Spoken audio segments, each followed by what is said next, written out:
Shri professor Manoj Kumar Jha. शुक्रिया माननीय सभापति महोदय। थोड़ा हट करूंगा वक्त के लिए, लेकिन आखिर में अभी चालू तो करिए हुजूर। सर, माननीय सभापति महोदय, अच्छा है हम सब संविधान पे बात कर रहे हैं। उस सदन में भी हुई, इस सदन में भी तमाम साथियों ने संविधान पे बात की। अपना अपना दायरा है, अपनी अपनी सोच है, अपनी अपनी प्राथमिकताएं हैं, लेकिन महत्वपूर्ण ये है कि हमने संविधान पे बात की। कई ओहदेदार लोग दूसरे स्तंभ के, वो तो ईश्वर से बात करने लगे हैं। भगवान को कितना काम है, किसी की नौकरी लगवानी है, किसी की शादी करवानी है, किसी को चुनाव जितवाना है, तो किसकी पर्ची निकलेगी, किसकी अर्जी लगेगी। तो अच्छा है कि हम संविधान के दायरे में बात कर रहे हैं। माननीय सभापति महोदय, नेहरू जी पर बहुत चर्चा होती है। जब से इस संसद में आया हूं, और मैं इस नई सरकार के बाद ही सदन में आया हूं।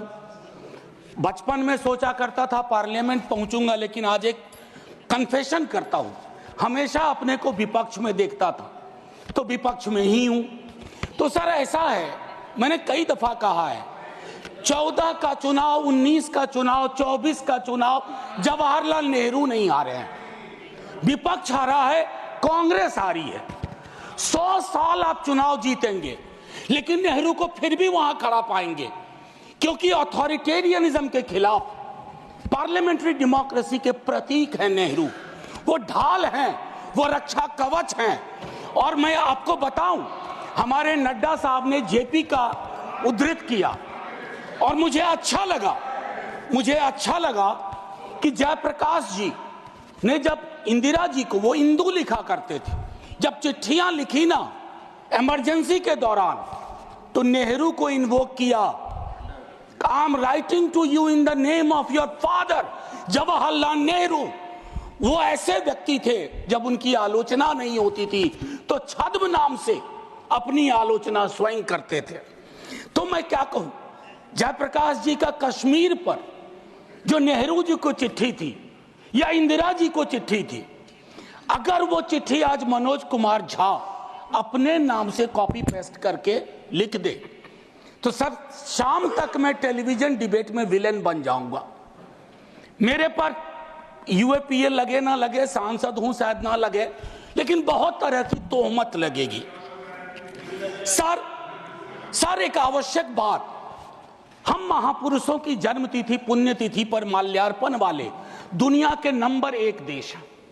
इतनी पुष्प वर्षा करते हैं जन्मतिथि और पुण्यतिथि पे, लेकिन सर वो तिथियां इस बात की भी होती है कि हम अपनी चुनौतियों को स्वीकार करें। अगर हम संविधान दिवस मना रहे हैं, क्या फ्रीडम के बारे में नहीं बात होनी चाहिए? दोनों तरफ ऐसी बातें हो रही हैं, मेरी कमीज सफेद, तुम्हारी कमीज गदली। अरे साहब, संविधान की कमीज देख लो, वो गदला ना हो, उस पे दाग ना पड़े। ये हमारा दायित्व होना चाहिए। आज से 25 वर्ष बाद मैं इस सदन में नहीं होऊंगा, हम में से बहुत लोग नहीं होंगे।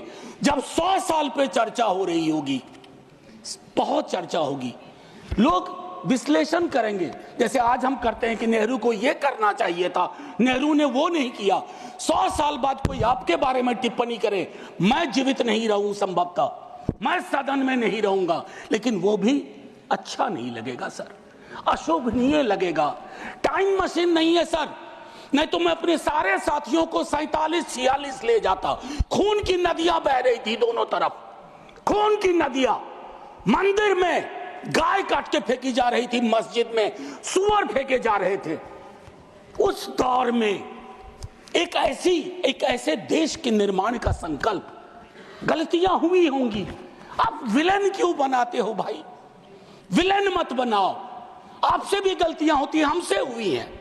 मैं सिर्फ इतना कहता हूं माननीय उपसभापति महोदय, कि जब हम तबसरा करते हैं इस तरह के नेताओं पे, तो हम भूल जाते हैं 47 में इस देश की क्या हालत है। सर आपने घर बनाया हो, मैंने नहीं बनाया अभी तक, मेरे पिता ने बनाया। सर ग्राउंड फ्लोर बनाने में सबसे ज्यादा मेहनत लगती है, नींव है वो। नेहरू और अंबेडकर, पटेल, आजाद ने नींव डाली। आप सेकंड थर्ड फ्लोर बना रहे हैं, उन्होंने फर्स्ट फ्लोर बनाया, आप 5 फ्लोर और बनाइए, लेकिन नींव के बगैर फ्लोर किसी काम का नहीं है, ये याद रहना चाहिए। सर माननीय उपसभापति महोदय, हमारे प्रधानमंत्री जी, भाजपा के कई साथी, और चूंकि ये संविधान की डायरेक्टिव प्रिंसिपल्स में है कि यूनिफॉर्म सिविल कोड, सर मैंने विस्तार से अध्ययन किया है, नड्डा साहब ने भी अध्ययन किया होगा, तमाम साथियों ने। सर कई तरह के उस पर विचार थे, लेकिन डोमिनेंट विचार था कि इसको रखो, किसी दिन वक्त आएगा इस पर बात होगी। सर 44 आर्टिकल जो कि ड्राफ्ट में 35 था, उससे पूर्व आर्टिकल 39 क्लॉज सी है sir, about concentration of wealth. Income inequality का इस देश में जो आलम है, हम टाइम बॉम्ब पे बैठे हुए हैं, टाइम बॉम्ब है ये, और ये सबको इंपैक्ट कर रहा है, ना सिर्फ गरीब मजलूम वर्गों को, मध्यम वर्ग को। अभी हालिया रिपोर्ट आई कि प्रॉफिट मेकिंग कंपनीज, लेकिन उनकी प्रॉफिट का एम्प्लॉय की सैलरी में कोई रिफ्लेक्शन नहीं है सर। रिलेटिव डिप्रिवेशन का जन्म हो रहा है। 44 तक पहुंचिए यूनिफॉर्म सिविल कोड तक, लेकिन रास्ते में एक मील का पत्थर है आर्टिकल 39C। वहां रुकिए, ठहरिए, सोचिए कि इसको, क्योंकि अंबेडकर साहब को आप कोट कर रहे थे सोशलिज्म के बारे में कि वो कहते थे कि वो तो रचा बसा है, सेक्युलरिज्म रचा बसा, मानता हूं, लेकिन उन्होंने नेशनलाइजेशन ऑफ लैंड और इंडस्ट्री की भी बात की थी। मैं उसकी पैरोकारी आज के दौर में नहीं कर रहा हूं, लेकिन ये जरूर कहूंगा कि प्राइवेट प्लेयर्स ऐसे ना हो जाएं कि एक को चादर से ढकने के चक्कर में पूरा देश नग्न सच्चाई से रूबरू होता रहे, ये नहीं होना चाहिए।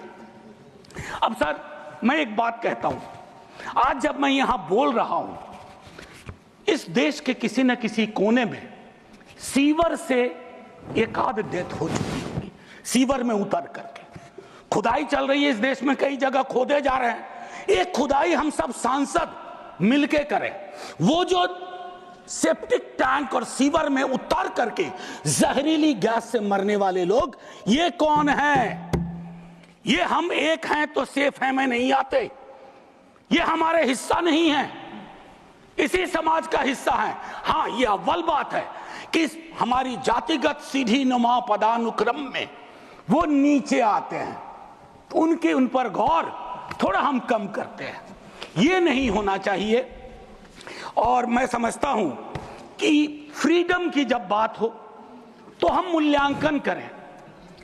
फ्रीडम में हाइफन नहीं होता है, फ्री के बाद डॉम नहीं, जैसे जॉर्ज ऑरवेल की किताब में था, all animals are equal but some animals are more equal than others.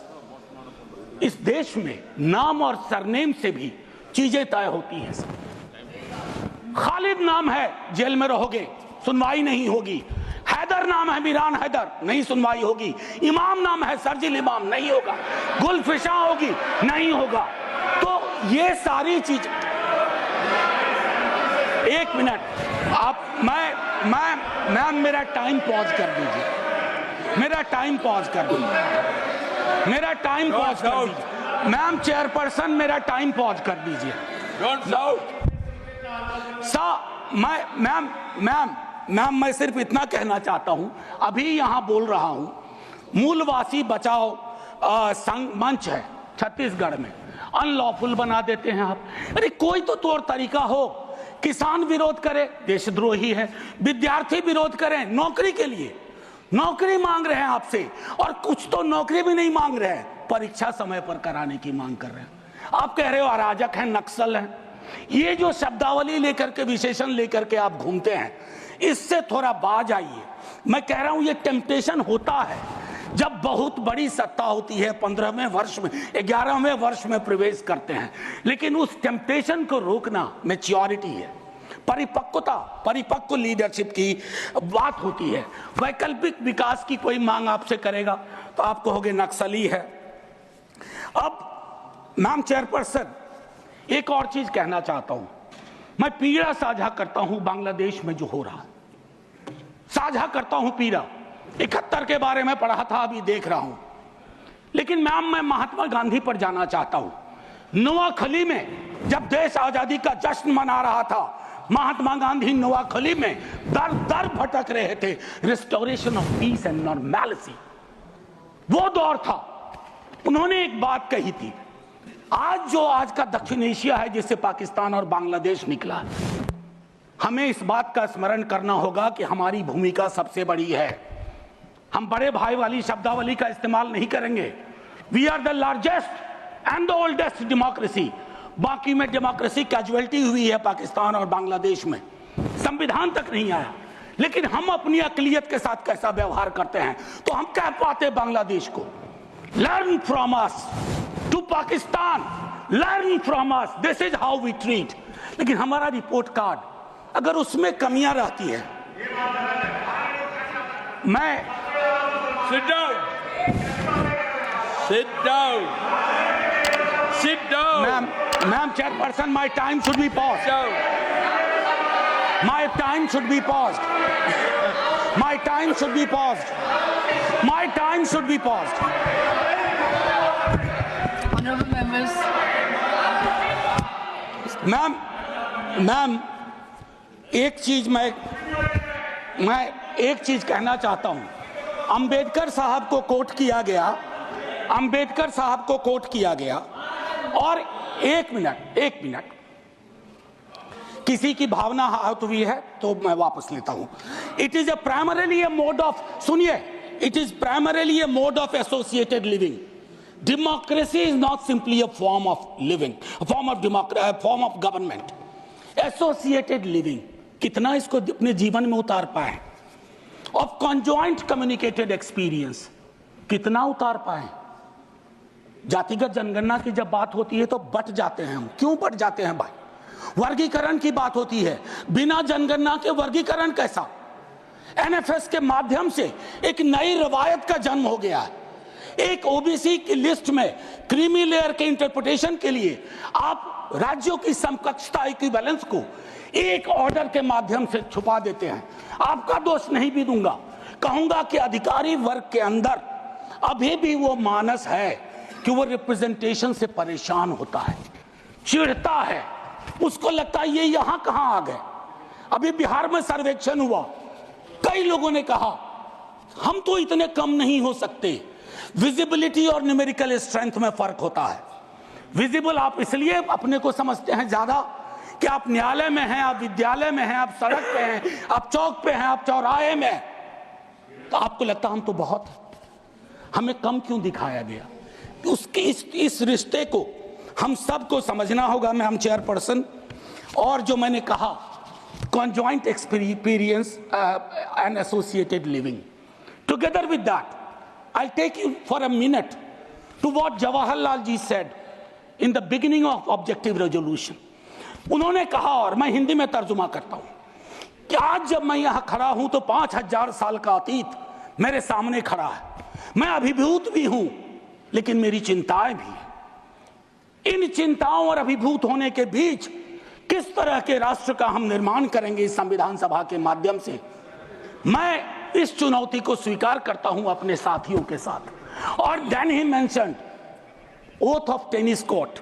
मैंने इस सदन में एक दिन कहा था कि 1789 के रेवोल्यूशन के बाद जहां से लिबर्टी, इक्वालिटी, फ्रैटर्निटी आया, जवाहरलाल जी ने कहा तब के बादशाह ने वहां कमरे बंद करवा दिए कि कॉन्स्टिट्यूएंट असेंबली नहीं बैठ सकती है।